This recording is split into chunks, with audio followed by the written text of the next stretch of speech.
Halo guys, perkenalkan nama aku Teresia Vanessa dari program studi Finance, yaitu Finance and Investment Universitas Kristen Petra, angkatan tahun 2017. Nah, dalam kesempatan kali ini, aku akan mengangkat topik yang bertemakan Me and My Investing Journey. Aku melakukan pengamatan terhadap sistem perekonomian Indonesia, dan pada bulan Maret tahun 2020, aku melakukan pengamatan terhadap harga-harga saham yang ada di Bursa Efek Indonesia. Pada saat tersebut, harga saham di Indonesia mengalami penurunan yang cukup drastis dan dapat dikatakan dalam posisi yang sangat rendah. Hal ini diakibatkan oleh pandemi COVID-19, sehingga para investor banyak melakukan cut loss dengan menjuali saham-saham yang dimiliki, sehingga harga saham pun menjadi semakin turun dan turun.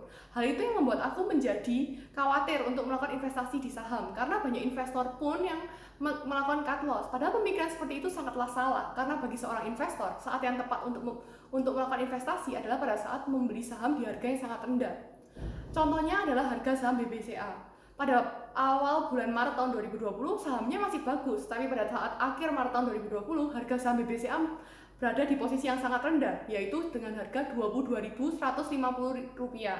Namun, dalam jangka waktu 6 bulan, yaitu pada saat pertengahan bulan September tahun 2020, harga saham BBCA menjadi Rp30.150.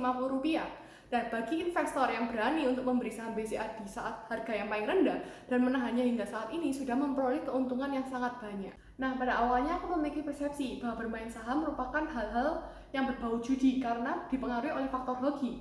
Namun persepsi seperti ini berubah setelah aku berkuliah di finance, karena finance mengajarkanku bagaimana cara menganalisa saham dan bagaimana sistem perdagangan di bursa. Pada tahun 2020 ini, aku mulai memikirkan untuk bagaimana cara berinvestasi. Nah, pada bulan Agustus tahun 2020, aku memberanikan diri untuk memulai investasi dengan bermain saham. Selama dalam waktu 1,5 bulan ini, hingga September tahun 2020, aku sudah memperoleh keuntungan sebesar Rp1.278.000. Aku memilih untuk berinvestasi di saham yang blue chip, yaitu yang tercantum di LQ45. Nah, alasanku memilih investasi di saham yang blue chip adalah karena adanya keterjaminan bahwa uang yang aku investasikan di saham saat ini akan memiliki prospek bahkan memberikanku return atau pendapatan yang lebih di masa yang akan mendatang. Hingga saat ini, aku masih belum berani untuk berinvestasi di saham gorengan. Meskipun saham gorengan bakal memberikanku return yang jauh lebih besar, bahkan berlipat ganda dari uang yang aku investasikan, tetapi terdapat kemungkinan yang besar pula bahwa uang yang aku investasikan menjadi tidak bernilai lagi di masa mendatang. Aku pun juga melakukan diversifikasi resiko dengan melakukan investasi saham di berbagai sektor industri yang berbeda. Hal ini merupakan konsep dasar pada saat aku berkuliah di finance, yaitu melakukan diversifikasi resiko terutama di mata kuliah manajemen portofolio.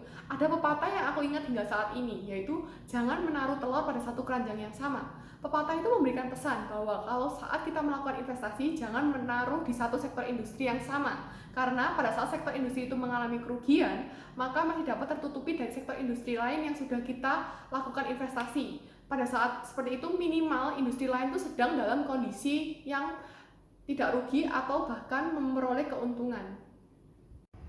Nah, jadi selama aku berkuliah di finance ini, aku menjadi mengerti bahwa terdapat 3 tipe investor dengan preferensi masing-masing. Yang pertama adalah tipe konservatif, yang menghindari resiko. Yang kedua adalah tipe investor moderat yang netral terhadap resiko, dan yang ketiga adalah tipe investor agresif yang netral terhadap resiko. Dari ketiga tipe tersebut, aku menyadari bahwa aku termasuk dari tipe investor yang kedua, yaitu moderat yang netral terhadap resiko. Aku memiliki preferensi untuk berinvestasi dengan mempertimbangkan return yang aku dapatkan, tetapi hingga saat ini aku masih belum berani untuk berinvestasi terhadap resiko yang lebih tinggi, meskipun return yang aku dapatkan akan menjadi lebih besar.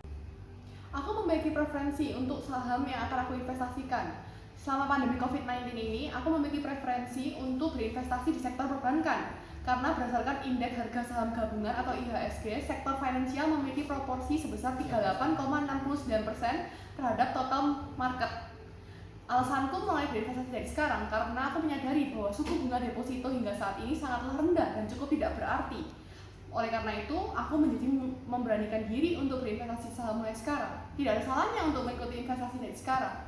Aku merasa bersyukur karena aku telah berkuliah di finance. Finance telah mengajarkanku untuk berani berinvestasi saham dari sekarang. Terima kasih, finance.